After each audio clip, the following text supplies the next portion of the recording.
If you've ever dived into anime films a little deeper than Ghibli, one of the first names you'll come across is Mamoru Hosoda. He is very beloved and acclaimed.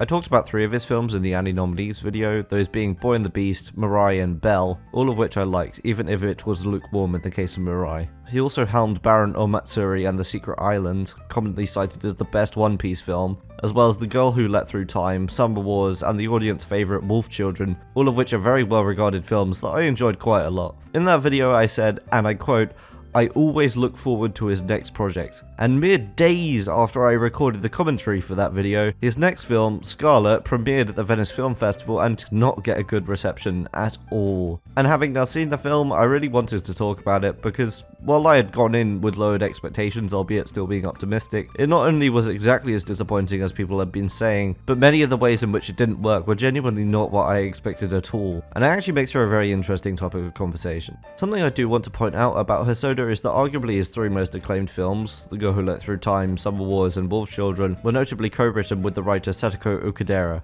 and there's an argument to be made that their creative partnership helped anchor his writing a little bit. That's not to say that her departure immediately killed everything he worked on. The Boy and the Beast is still really good, and Mirai is very different, but certainly poses interesting questions. But there was eventually a slide in writing quality, and it's very possible that Okudera could have prevented that. Belle was really the point where there was a dramatic shift in Hosoda's writing style as a solo screenwriter, for the worse. I really do love Belle, but I can't deny that it is considerably shakier in terms of dialogue and thematic handling than Hosoda's previous efforts. As I said in the Annie's ranking, it's rather overambitious in its goal to dial up grounded emotional themes to a huge scale, and its eventual moral statement feels very muddled and disagreeable. Those exact problems apply to Scarlet also, and then some. The last project that Okudera wrote, by contrast, was Kokuho, which earned the praise of Parasite director Bong Joon-ho and was Japan's submission for Best International Feature, so she clearly still has the chops, while Hosoda has lost the sauce a little bit. With that background established, let's dive into the film itself. I do at least briefly want to talk about the visuals here, because they are the film's one saving grace for the most part. It's certainly not consistent, some of the character animation is pretty unpleasant, and the lack of vibrancy compared to Hosoda's other works is a little hard to get past. But there's some visual moments that are pretty glorious in scope, especially the lightning dragon that shows up sometimes to essentially smite evil people when they're carrying out violent acts. And I shit you not, there's one scene where the film almost spontaneously entered into its equivalent of the Stargate sequence. I could not tell you for the life of me why this sequence happens, but hey, I welcome it, it looks awesome. And besides, for all my issues with this film, it's very entertaining. That being said, the good things I can say about it pretty much only amount to those few sentences, and it really pains me to say that that's the case. We're going to be breaking down the problems here for a while. Let's shelve the theme issues for the time being, because I like to save the big things for later, and in this case there's also some really weird plot inconsistencies to talk about. I generally avoid talking about plot holes and the like, because for most films I consider character, style and theme to be more important aspects, but in the case of this film they're just too big to ignore. So spoiler warning for the rest of the video. You got that? Okay, good. Plot context here, this is essentially an isekai riff on Hamlet, yes, another bloody Hamlet film, where a dead princess named Scarlet goes to seek revenge on her also dead uncle, Claudius, for killing her father, in a barren afterlife world which is essentially just a desert with 2 fates: either be killed again and die permanently, or make the trek up to the doorway to heaven, or the infinite land as they call it in this film. This purgatory world is meant to exist outside of time, where the past and future blend together, which arguably explains why, when the princess wakes up in this world, her uncle had already built a loyal following of thousands of people whom he promises to lead to the infinite land, even though he died after her. What it does not explain is why exactly there's only one character from the present day, even though this purgatory is meant to blend all time periods. In fact, it only covers about 3 time periods throughout the entire film. Feels incredibly rushed. For a world that is ultimately simplistic, it's kind of impressive how much the film stumbles and tries to build it out. The ending is also bafflingly weird, where it's revealed that Scarlet actually wasn't dead but was in a coma. For context here, there's a scene early on where it actually shows Scarlet drinking from a poisoned cup and dying, but in this end scene it's explained that Claudius was actually the one who drank from this poisoned cup. It's a deeply unsatisfying ending that opens a whole bunch of questions. Was he trying to poison Scarlet and accidentally poisoned himself? Why would he be that stupid? If he didn't accidentally poison himself, then who poisoned him? If Scarlet wasn't poisoned, then why was she in a coma in the first place? Was that scene just a false memory? Regarding that one guy from the future, let's talk about him briefly because he is such a weak character. He essentially serves as a theme device, as the foil to Scarlett's lust for vengeance and comfort with violence. Having worked as a paramedic in life and carrying strong values about forgiving your enemies and tending to the wounds of everyone. And he has almost no personality to speak of on top of that, besides being the world's worst dancer. I love a good dance scene, but the two in this film, one of which immediately follows the spontaneous Stargate sequence, are legitimately so embarrassing to watch and felt incredibly cheap. The song that plays in the second one, which by the way is a bad song, is what Scarlett sings at the end of the film when she's achieved what she wanted to, and I just thought to myself, you gotta be fucking kidding me. And yes, there's a forced romance between these characters, and I hated it. It was so pointless and underdeveloped. There really is nothing to latch onto in this guy since he is only there to assist with the film's ideas. And that brings us to talking about the film's thematic thesis, which is, in my eyes, its biggest fundamental flaw. I never ever expected to say this about a Hosoda film, but it is pretentious. This is the thing that surprised me the most, because of all the problems I assumed that people had with it, this was not one of them, and it's what made me want to talk about it in a video. The whole film is wrapped around its themes, which are a debate over whether revenge has legitimate purpose, whether it's justified, and the nature and power of forgiveness. That's why Hijiri, the paramedic character, exists, to challenge Scarlett's ideals and hatred with his kindness, and why the Lightning Dragon exists, to challenge violence with sheer might and wrath. Keep the Lightning Dragon in mind for much later in the video.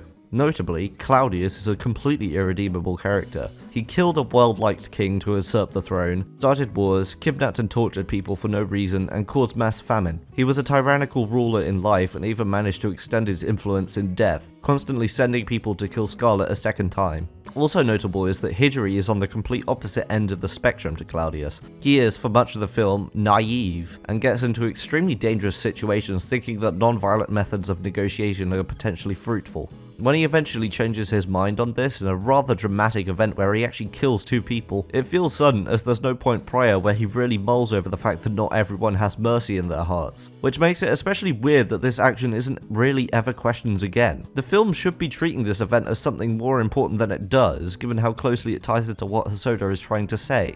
Throughout the film there is also a question hanging over Scarlett's head of the meaning of her father's final word. Before being executed, he attempted to whisper the word forgive to her, and the internal conflict caused by the question of who he wanted her to forgive is an engine for her character arc.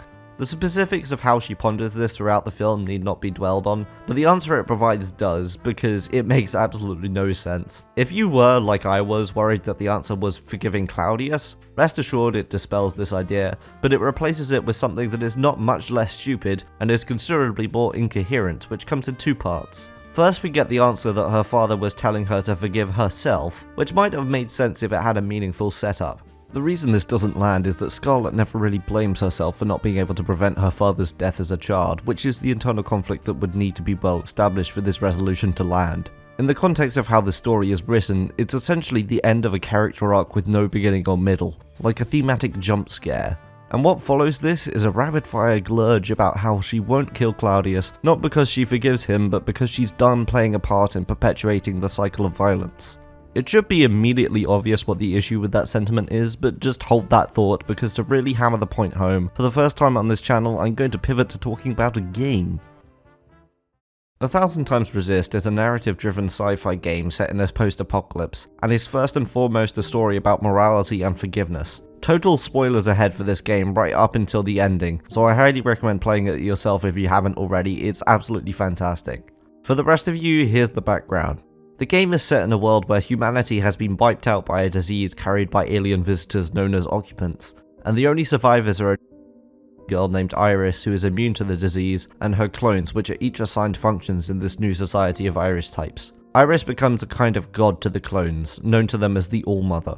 For the first half of the game you play as Watcher, a clone whose function is to use the power of a being known as Secretary to observe the past, sometimes with other clones accompanying her.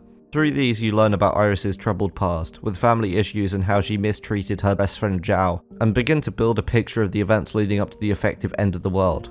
One particularly shocking event the Watcher discovers is from the early days of the Clone Society, where there were only a few clones for vital functions. One of these early clones, the youngest, is the runt of the litter. She is intellectually challenged, struggles to find a way to be useful, and finds herself bullied and excluded.